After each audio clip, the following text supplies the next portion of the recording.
गांव के लोगों में एक अजीब सा डर बैठ जाता था। लोग डर के मारे जमीन में गड्ढे खोदकर खुद को गाड़ लेते। कुछ लोग नदी के अंदर छिप जाते क्योंकि उनके गांव पर एक श्रापित आत्मा का साया था जिसका नाम था बाबू बेताल। बेताल कोई आम आत्मा नहीं था, वह एक भयानक और श्रापित आत्मा था जो सिर्फ लाल चांद की रात में निकलता था। उसके हाथ में हर समय एक हथौड़ा रहता था। वह गुस्से में उस हथौड़े को जमीन पर पटकता जिससे पूरे गांव की धरती फट जाती। अगर बेताल को कोई इंसान दिख जाता तो वह उसका पीछा करता और आखिर में उसे पकड़कर अपने हथौड़े से जोरदार वार डालता। गांव के लोग हर समय भगवान से प्रार्थना करते लेकिन कोई फायदा नहीं होता। उल्टा बेताल बाबू और भी ताकतवर होता जाता और गांव के लोगों को चुन चुन कर मारता। उसे लोगों की लाशों पर खड़े होकर हंसने में बहुत मजा आता था। लेकिन एक दिन सब बदल गया। एक सुबह गांव के सभी लोग मिलकर भगवान से प्रार्थना कर रहे थे, हे भगवान, अब तू ही हमें बचा सकता है, हमें बचा ले। लोगों की यह बात सुनते ही गांव की जमीन अचानक चमकने लगी। तभी जमीन के अंदर से एक लड़का बाहर आया। वह देखने में किसी खरगोश जैसा लग रहा था। लोगों ने उसे अपनी तकलीफ बताई। वह लड़का धीरे से बोला, अब मैं आ गया, तुम लोग चिंता मत करो, आज रात सब आराम से सो जाना। उस रात सारे लोग आराम से सो रहे थे। तभी बेताल बाबू अपने हथौड़े के साथ गांव में आया। बहुत ढूंढने पर भी उसे कोई नहीं मिला। वह गुस्से में बोला, ये गांव के सब लोग कहाँ चले गए। तभी वहाँ राइस्टार एक डंडा लेकर आया और उसने बेताल के सिर पर वार किया जिससे बेताल वहीं बेहोश हो गया। जब उसे होश आया तो राइस्टार और गांव के सभी लोग उसके सामने खड़े थे। राइस्टार ने उसे धमकी देकर पूछा, कौन है तू और गाँव वालों को क्यों मार रहा है। बेताल जोर जोर से हंसा और बोला, 100 साल पहले की बात है। तब यह गाँव और भी सुंदर हुआ करता था। गाँव के लोग गरीब थे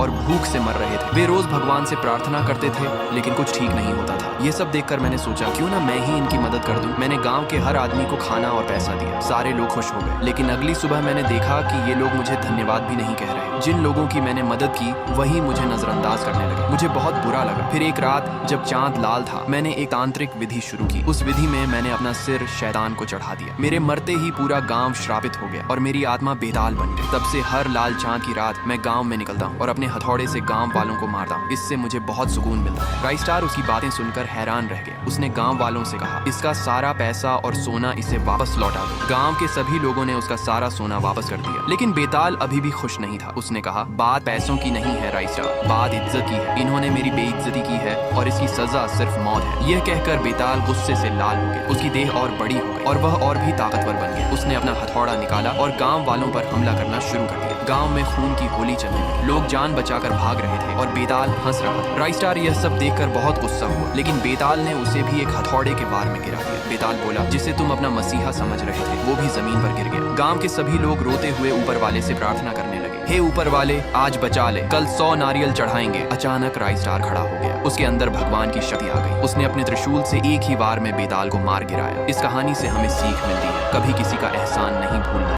सुनसानपुरा एक शांत